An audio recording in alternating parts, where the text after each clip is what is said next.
Welcome to wrestling remakes Tamil channel. இந்த வீடியோவில் எதை பற்றி பார்க்க போகிறோன்னா, இப்போதைக்கு பிளட் லைனோட 5th மெம்பர் யார், அது போக வந்து பார்த்தீங்கன்னா ஜான் மாக்ஸ்லி திருப்பி WWE வரவே மாட்டார், அவன் ஜே உசோக்கு டைட்டில் புஷ் கொடுக்கலாம் WWE ஒரு ஐடியா வச்சிருக்காங்களா, அண்ட் பெக்கி லிஞ்ச் எட்ஜ், இது ஒரு சில பெரிய அப்டேட் தான் பார்க்க போகிறோம். மறக்காம சேனலுக்கு புதுசாக வந்துருந்தா சப்ஸ்கிரைப் பண்ணுங்க. இன்னைக்கான கொஸ்டின் என்னன்னா, உங்களுக்கு WrestleMania 41 ராக் வர்சஸ் கோடி நடக்கணுமா, இல்லை கோடி வர்சஸ் ராக் நடக்கணுமா, இல்லை ராக் வர்சஸ் ரோமன் நடக்கணும்னு சொல்லி உங்களோட திங்கிங் என்ன இருக்குன்னு சொல்லி மறக்காம கமெண்ட் பண்ணுங்க. நம்பர் ஒன் இப்போதைக்கு சர்வைவல் சீரிஸ் வார் கேமில் சிஎம்முக்கும் ஒரு 5th மெம்பராக இருக்கலாம். அதாவது சர்வைவல் சீரிஸ் வார் கேமில் பிளட் லைன் கூட சிஎம்முக்கு ஜாயின் பண்ணி மேட்ச் பண்ணலாம். அந்த 5th மெம்பர் யார் அப்படின்ற பெரிய ஒரு கொஸ்டினுங்க அது. அதாவது சத்தியமாக சொல்கிறேன், இப்போதைக்கு நம்ம நினச்சிக்கிட்டு செத்ராலன்ஸ்னா பேக் ஸ்டேஜ்லேயும் சரி ரூமர் சரி பயங்கரமாக போய்கிட்டு இருக்கு. சம்மந்தம் இல்லாமல் சிஎம்முக்கு எப்படிதான் இழுக்கிறீங்க அப்படின்னு கேட்டால் எனக்கு சத்தியமாக புரியவே இல்லை. ஒருவேளை சிஎம்முக்கு குந்தர் கூட அவர் கூட ஸ்டோரி பண்ணால் கூட ஓகே, எதுக்கிட்ட அவர் பிளட் லைனுக்குள்ளே உள்ள வரணும், அவருக்கு இதுக்கு சம்மந்தமே கிடையாது அப்படின்ற மாதிரி தான் தோணுச்சு. ஆனால் இப்போதைக்கு சும்மா ரூமர்ஸ் போய்கிட்டு இருக்கு, சிஎம்முக்கும் இருக்கலாம் அப்படின்ற மாதிரி. ஒருவேளை 5th மெம்பராக சர்ப்ரைஸ் இல்லைன்னா அங்கே வரலாம். 5th மெம்பர் அவங்க தேர்ந்து எடுக்கலை, செத்ரான்ஸ் வரமாட்டேன்ட்டாரு, அந்த மாதிரி நேரத்தில் சர்ப்ரைஸாக வந்து பார்த்தீங்கன்னா சிஎம் அங்கே வரலாம் அப்படின்ற மாதிரி ஒரு அப்டேட் வந்திருக்கு. ஆனால் இது கேட்டோடனே இது நீங்களே சொல்லுங்கப்பா உண்மையாக இல்லையான்ட்டு. சரி ஓகே, நெக்ஸ்ட் வந்து பார்த்தீங்கன்னு வச்சுக்கோங்களேன், ஜஸ்ட் இமேஜின் வாட் இஃப், இது வந்து இமேஜின் தான் பண்ணணும் அப்படின்னு நானும் சொல்லுவேன். ஏன்னா அது கரெக்டு தான். என்ன சொல்லியிருக்காங்கன்னா, ஒரு வேளை அந்த 5th மெம்பர் யாருமே சூஸ் பண்ணலை, 4 பேருமே அங்கே போயிட்டாங்க, அப்போ சடனாக பால் ஹியூமன் என்ட்ரன்ஸ் கொடுத்து ப்ராக் லெஸ்னர் உள்ளே இழுத்துட்டு வரலாம் அப்படின்ற மாதிரி இப்போதைக்கு ரூமர்ஸ் போய்கிட்டு இருக்கு. அதாவது என்னன்னா, ப்ராக் லெஸ்னர் இப்போதைக்கு WWE வர போறாரு அப்படின்ற மாதிரி ஆடம் பீஸ் வந்து பார்த்தீங்கன்னா அவர் இந்த பால் ஹியூமன் அவரும் கூட இருக்கிற மாதிரி ஒரு ஃபோட்டோ வர போஸ்ட் போட்டார். போஸ்ட் போட்டது தான் போதும், அது ஏண்டா, அதாவது இவங்க வந்து சாதாரண ஆள் கிடையாது. உண்மையிலே WWE அஃபிஷியல் அந்த WWE உள்ளே இருக்கிற அந்த சூப்பர் ஸ்டார் எல்லாருமே டியூட் போடுறதுன்னா ஒவ்வொன்றையும் விசாரித்து அவங்க WWE சொல்லி தான் போடுவாங்க. அதனால் ஆடம் பீஸே இந்த ஒரு டியூட் போட்டிருக்காருன்னா கொஞ்சம் எக்ஸ்பெக்ட் பண்ணலாம் அப்படி தான் நான் சொல்லுவேன். ஏன்னா இது வரைக்கும் நான் சொல்லிக்கிட்டு இருந்தேன், ப்ராக்கை எக்ஸ்பெக்ட் பண்ணாதீங்கட்டு. சான்சஸ் இப்போ இருக்குது, ஒரு 50% இருக்குது. ஏன்னா வந்து பார்த்தீங்கன்னா ஆடம் பீஸே வந்து இந்த ஒரு பிக் வந்து வைரல் பண்ணியிருக்கா. அது போக பால் ஹியூமன் வேறு இருக்காரு, தனியாக ஒரு பிக் போட்டிருந்தா ஓகே. பால் ஹியூமன் இருக்குனால கொஞ்சம் யோசிக்க தோணுது. ஏன்னா ஆடம் பீஸே பண்ணியிருக்காருன்னா ராவோட மேனேஜர், அதனால வந்து ஒன்றும் சாதாரண கிடையாது. ஓகே, நெக்ஸ்ட் வந்து பார்த்தீங்கன்னா செத்ராலன்ஸ். இப்போதைக்கு செத்ராலன்ஸ் தான் 5th மெம்பர்ன்றது கன்ஃபார்மாக ஓடிக்கிட்டு இருக்கு. பட் இருந்தாலும் எதை வச்சுன்னா பிரான்சன் ரீடு ஒரே ஒரு ரீசன் தான். Branson read sorry 2 reason. 2வது ரீசன் வந்து பார்த்தீங்கன்னா செத்ராலன்ஸ் வந்து ஷீல்டில் இருக்காரு. ஏன்னா அந்த ஷீல்டை வச்சு ஷீல்ட் அண்ட் ரோமன் ரைம்ஸ் வச்சு ஸ்டோரி கொண்டு போயிடலாம் அப்படின்ற மாதிரி WWE நினைச்சாலும் நினைப்பாங்க.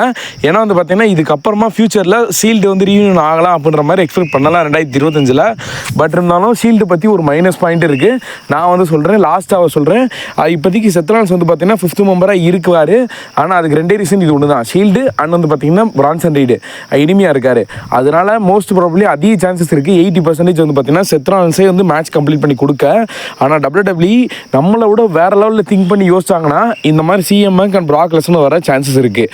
ஓகே, நெக்ஸ்ட் வந்து பார்த்தீங்கன்னா நம்பர் 2 என்னன்னா, WWE வந்து பார்த்தீங்கன்னா கார்லிட்டோவை ரிமூவ் பண்ணிட்டதா சொல்லிக்கிட்டு இருக்காங்க. அது என்னன்னு தெரில, எனக்கு சரியாக கதை புரியல. அது எதனாலனா, நம்ம கார்லிட்டோ வந்து பார்த்தீங்கன்னா ஜாப்பனீஸ் லாங்குவேஜ் வந்து லேர்ன் பண்ணிக்கிட்டு இருக்காராம். ஒருவேளை இது லேர்ன் பண்ணுறதுனால அவர் வந்து பார்த்தீங்கன்னா அந்த ரெஸ்லிங் விட்டு, அதாவது பீகாக் அந்த நெட்வொர்க் விட்டு வந்து பார்த்தீங்கன்னா WWE ரிமூவ் பண்ணிட்டாங்களாம் கார்லிட்டோவை. அதனால இவர் வந்து பார்த்தீங்கன்னா திருப்பி வந்து இந்த ஜட்மெண்ட் டே செக்மெண்ட் அவர் WWE இருக்க மாட்டார். மேபி வந்து பார்த்தீங்கன்னா ஒரு சைனீஸ் ரெஸ்லிங் இந்த மாதிரி வந்து போகலாம், ஜப்பான் ரெஸ்லிங் அந்த மாதிரி வந்து நான் நினைக்கிறேன். ஏன்னா அப்படி தான் வந்திருக்குன்னு நினைக்கிறேன், சரியாக எனக்கு புரியல. ஓகே, நெக்ஸ்ட் வந்து பார்த்தீங்கன்னு வச்சுக்கோங்களேன், மெயின் ஈவென்ட் ஜே உசோ பற்றி. மெயின் ஈவென்ட் ஜே உசோட ஒரு இன்டர்வியூ கேட்டதுக்கு செமிசேன் வந்து மொபைல் ஃபோனை பண்ணி தூக்கி போட்டார்ல, அதுவும் நீங்கள் பார்த்தீங்களா இல்லையா? ஆமாம், அவர் வந்து நான் பார்த்தேன் அப்படின்னு அவரும் அதை கவனிச்சிருக்காரு. ஆனால் அது எந்த மாதிரி செக்மெண்ட்டும் அவர் சொல்லவே இல்லை.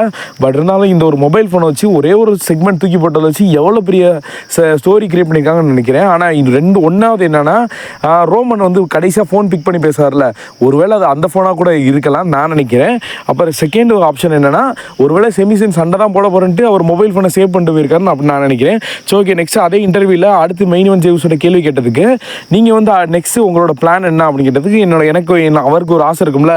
அதாவது என்ன ஆசைன்னா, அவர் வந்து பார்த்தீங்கன்னா குந்தர் அண்ட் கோடி ரோட வச்சிருக்கிற WWE சாம்பியன்ஷிப் டைட்டில் வந்து வின் பண்ணணுன்றது ஒரு ஆசையா அவருக்கு வந்து இப்போதைக்கு அந்த ஒரு ஆசையை வந்து அங்கே சொல்லியிருக்காரு. பட் இருந்தாலும் ஸ்டில் WWE என்ன பிளான் பண்ணுறாங்கன்னு தெரியல. ஏன்னா இவர் பிளட் லைனே கொண்டு போனான்னா அடுத்த டைட்டில் புஷ் வந்து பார்த்தீங்கன்னா டாக் டீம் சாம்பியனாக தான் இருக்கும். அப்படி இருந்தால் நல்லாயிருக்கும். திருப்பி தனித்தனியாக இருந்தால் திருப்பி ரோமன் வர்சஸ் ஜே உசோக்கான ஒரு சண்டே நம்ம பார்க்கலாம். அதாவது என்னென்னா இந்த மாதிரி கொண்டு போனாங்கன்னா பிளட் லைன் வந்து பிளட் லைனாகவே கொண்டு போனாங்கன்னா நெட்ஃப்ளிக்ஸ் ஃபயராக இருக்கும். அதனால் இந்த ஒரு விஷயத்தை பண்ண மாட்டாங்க நான் நினைக்கிறேன் WWE. Next number 3 next update வந்து பார்த்தீங்கன்னா சர்வைவல் சீரிஸ் வார் கேமில் இப்போதைக்கு வந்து 3 மேட்சஸ் வந்து கன்ஃபார்ம் ஆயிடுச்சு. ஃபர்ஸ்ட் வந்து பார்த்தீங்கன்னா உமன் டிவிஷனில் 5 vs 5 மேட்ச் கன்ஃபார்ம் ஆயிடுச்சு. ஆளும் கன்ஃபார்ம் ஆகிட்டாங்க. ஆனால் இப்போ இதில் வந்து பார்த்தீங்கன்னா 4 vs 4 அதாவது 4 vs 5 ஒரு மேட்ச் வந்து இப்போதைக்கு கன்ஃபார்ம் ஆயிருக்கு. இன்னும் செத்து அந்த 5th மெம்பர் யாருன்றது பெரிய கன்ஃபியூஷனாக இருக்குது. அப்புறம் நெக்ஸ்ட் குந்தர் வர்சஸ் டேமியன் பிரிஸ்க்கான ஒரு மேட்ச் வந்து கன்ஃபார்ம் பண்ணிட்டாங்க. இன்னும் வந்து WWE இன்னும் 2 மேட்ச் வந்து கன்ஃபார்ம் பண்ண போகிறதா அஃபிஷியலாக வந்து சொல்லிட்டாங்க. பட் அதில் ஒரு மேட்ச் வந்து பார்த்தீங்கன்னா கோடி வந்து மேட்ச் பண்ண போகிறாரு. எனக்கு கண்டிப்பாக வந்து கோடி மேட்ச் பண்ணி தான் தீருவார். கோடி வர்சஸ் கெவின் ஓவன்ஸுக்கான ஒரு மேட்ச் இது வந்து கரெக்ட் டைம் காலையில் நேற்று போட்டு அப்டேட்டில் சொல்லியிருப்பேன் நினைக்கிறேன். இதுக்கப்புறம் அடுத்த ஒரு மேட்ச் என்னன்ட்டு ஒருவேளை உமன் டிவிஷனாக இருக்கலாம் அப்படின்னு எனக்கு தோணுது. ஆனால் சான்சஸ் வந்து கம்மி தான். மென் டிவிஷன்லாம் இன்டர்கண்டல் சாம்பியன்ஷிப்பை மோத வைக்கலாம்னு எனக்கு தோணுது. ஏன்னா வந்து பார்த்தீங்கன்னா உமன் டிவிஷனில் இருக்க எல்லா பெரிய பெரிய சூப்பர் ஸ்டார் உள்ளதாக இருக்காங்க. மணி இந்த மேங்கும் உள்ளதாக இருக்குது. 2 டைட்டிலுமே உள்ளதாக இருக்காங்க. அதனால் வந்து பார்த்தீங்கன்னா சான்சஸ் கம்மி. மென் டிவிஷன்லாம் 5th மேட்ச் வந்து கம்ப்ளீட் பண்ணுவாங்கன்னு நினைக்கிறேன். நம்பர் 4 பிக் டைம் பைக்ஸ் தான். இப்போதைக்கு பெக்கி லிஞ்ச் வந்து பார்த்தீங்கன்னா ட்ரைனிங் ரூமில் வந்து ஸ்பாட்டட் ஆயிருக்காங்க. ஏதாவது என்னன்னா WWE ட்ரைனிங் ரூமில் பெக்கி லிஞ்ச் வந்து ஒரு பிக் எடுத்திருக்காங்க. அது யாராருன்னா பெக்கி லிஞ்ச் அண்ட் மிஸ் வந்து பார்த்தீங்கன்னா செத் ராலன்ஸ் மொத்தம் 3 பேர், அப்புறம் ட்ரைனர் மொத்தம் 4 பேர் வந்து பார்த்தீங்கன்னா ஃபோட்டோ எடுத்திருக்காங்க. இந்த ஒரு பிக் இப்போதைக்கு வைரல் ஆகிக்கிட்டு இருக்கு. இப்போதைக்கு என்ன சொல்கிறாங்கன்னா ஒரு ட்ரைனிங் ரூமில் வந்துட்டாங்கன்னா திருப்பி கூடிய சீக்கிரத்தில் WWE ரிட்டர்ன் ஆக தான் போகிறாங்க. அது கன்ஃபார்ம். அதுக்காக தான் ட்ரைனிங் ரூம்லேயே வந்திருக்காங்க. மேபி அதிக சான்சஸ் இருக்குது ராயல் ரம்பல் 2025 ரிட்டர்ன் ஆக. ஏன்னா இப்போதைக்கு WWE அப்படி தான் பிளான் பண்ணி வச்சிருப்பாங்க. ஏன்னா நெட்ஃப்ளிக்ஸில் உங்கள் போஸ்டர் ஒன்று இருக்குல்ல, இவங்க அட்வர்டைஸ் பண்ணியிருக்காங்க. அதனால வந்து பார்த்தீங்கன்னா கண்டிப்பாக வந்து ராயல் ரம்பல் 2025 பெக்கி லன்ச்சோட ரிட்டர்ன் வந்து நம்ம எதிர்பார்க்கலாம். ஏன்னா இப்போதைக்கு வந்து WWE இதான் பிளான் பண்ணி வச்சிருக்காங்க பெக்கி லன்ச் வச்சு. அப்படி சார்லட் ஃப்ளேரும் ஒரு இருக்காங்க. சார்லட் ஃப்ளேரும் வந்தாங்கன்னா மேபி வந்து பார்த்தீங்கன்னா ராயல் ரம்பல் தான் வருவாங்க. அவங்க யார் இவங்க 2 பேருமே யார் வின் பண்ணுறாங்களோ அவங்க லீவ் மார்க்கனை தான் ஃபேஸ் பண்ண அதிக சான்சஸ் இருக்குது.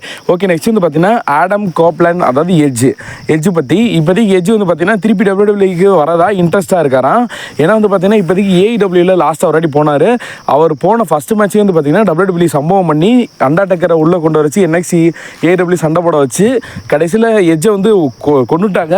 இருக்கிற எவ்வளோ எனக்கு தெரிஞ்ச ஒரு 100-150 பேர் தான் உட்காந்துருப்பாங்க, அந்த மாதிரி பண்ணிட்டாங்க. பட் இருந்தாலும் இப்போதைக்கு எட்ஜுக்கு வந்து பார்த்தீங்கன்னா AEWல இன்ட்ரெஸ்ட் வந்து குறைஞ்சிருச்சான். திருப்பி WWE வரணுன்ட்டு ஒரு ஆர்வம் இருக்கான். ஆனால் இருந்தாலும் இவர் வந்து பார்த்தீங்கன்னா எந்த ஒரு பிரச்சனையும் இல்லாமல் தான் AEWக்கு போயிருக்காரு. அதனால சான்சஸ் இருக்குது திருப்பி அகைன் வந்து WWE வரதுக்காக. ஏன்னா இவர் வச்சு சூப்பராக ஒரு பிளான் பண்ணலாம், செக்மெண்ட் பண்ணலாம். ஏன்னா இவர் வந்து எல்லாத்துக்குமே தரமானவர்கள் தான். ஒரு ஹீல்டன், ஒரு பயங்கரமான ஹீல்டனாக கூட இருக்கலாம். ஸோ ஓகே, நெக்ஸ்ட் வந்து பார்த்தீங்கன்னு வச்சுக்கோங்களேன் ஜான் மாக்ஸ்லி பற்றி.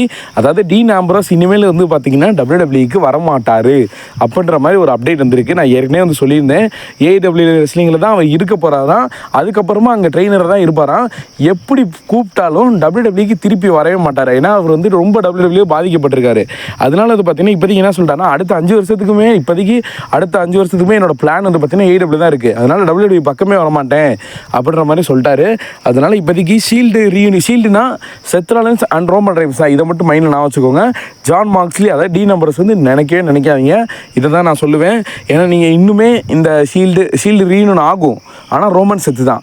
டீன் ஆம்ப்ரோஸ் சான்சஸ் வந்து ஒரு 0.01% தான் வருவாருன்னு ஒரு நம்பிக்கை, அவ்வளோதான். ஸோ ஓகே, நெக்ஸ்ட் வந்து பார்த்தீங்கன்னா பிஃபேப் வந்து பார்த்தீங்கன்னா அவங்க பெர்ஃபார்மன்ஸ் வந்து நல்லா இருக்கனால மேபி ஃபியூச்சரில் டைட்டில் புஷ் கொடுக்கலாம்னு ஒரு பிளான் பண்ணுறாங்கன்னா WWE. அவ்வளோதான் நண்பா. ஐ ஹோப் இந்த வீடியோ பிடிச்சது லைக் பண்ணி நம்ம சேனலை subscribe பண்ணும்பா. See you next video. Thank you for watching. வேறு ஏதாவது சூப்பர் ஸ்டாரை பற்றி அப்டேட் இன்னும் மறக்காம கமெண்ட் பண்ணுங்க நண்பா. தேங்க்யூ. இன்னைக்கு நைட்டு வந்து பார்த்தீங்கன்னா AEW ப்ரெடிக்ஷன் வீடியோ இருக்குது, மறக்காம மிஸ் பண்ணிடுறாங்க நண்பா. தேங்க்யூ.